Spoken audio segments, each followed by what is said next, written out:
Hello, welcome back to another Young Adults Bible Study. Today we're looking at chapter 15 of the book of Revelation.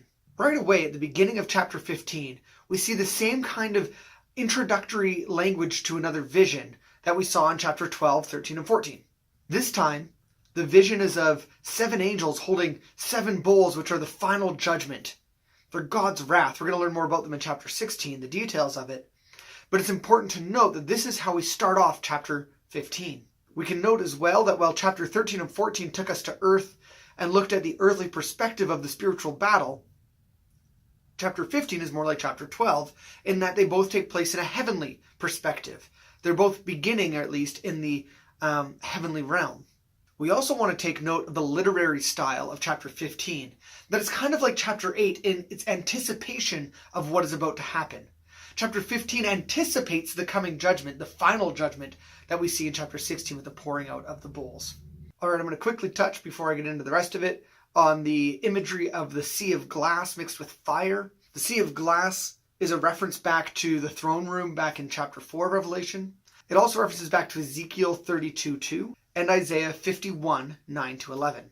Now, both of those references are references to a sea of glass, but then John mixes it with fire. Without exception, throughout Revelation, fire always points to judgment, symbolizes judgment.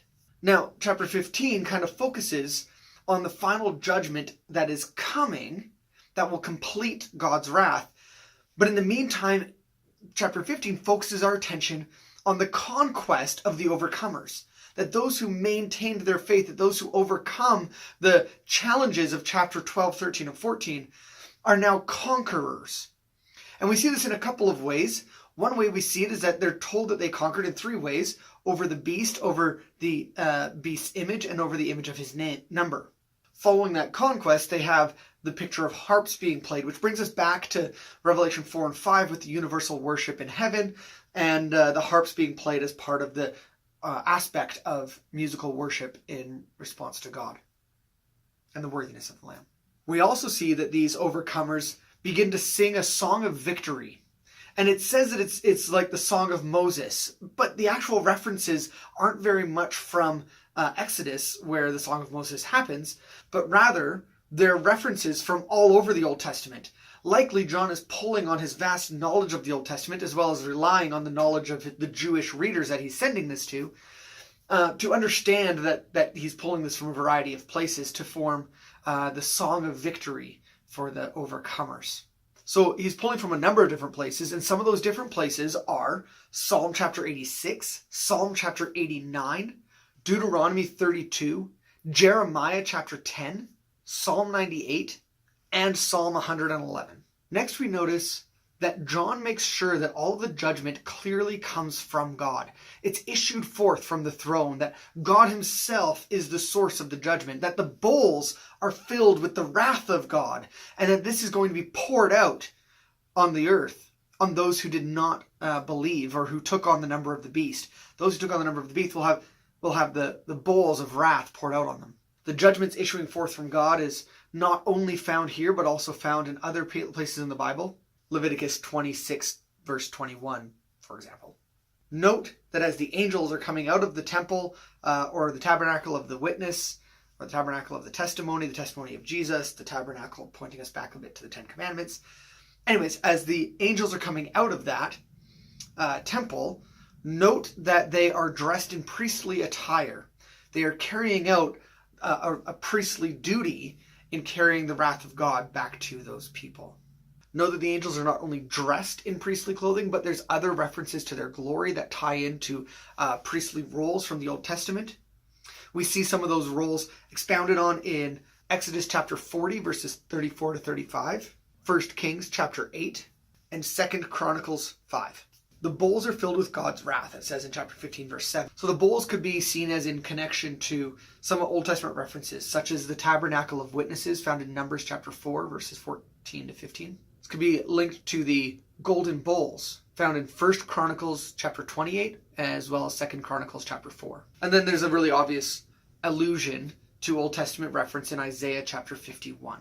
Finally, before the judgments and the bowls are absolutely poured out in chapter 16, we see here that the temple is filled with the glory of God and it bars all access, like smoke filling the temple.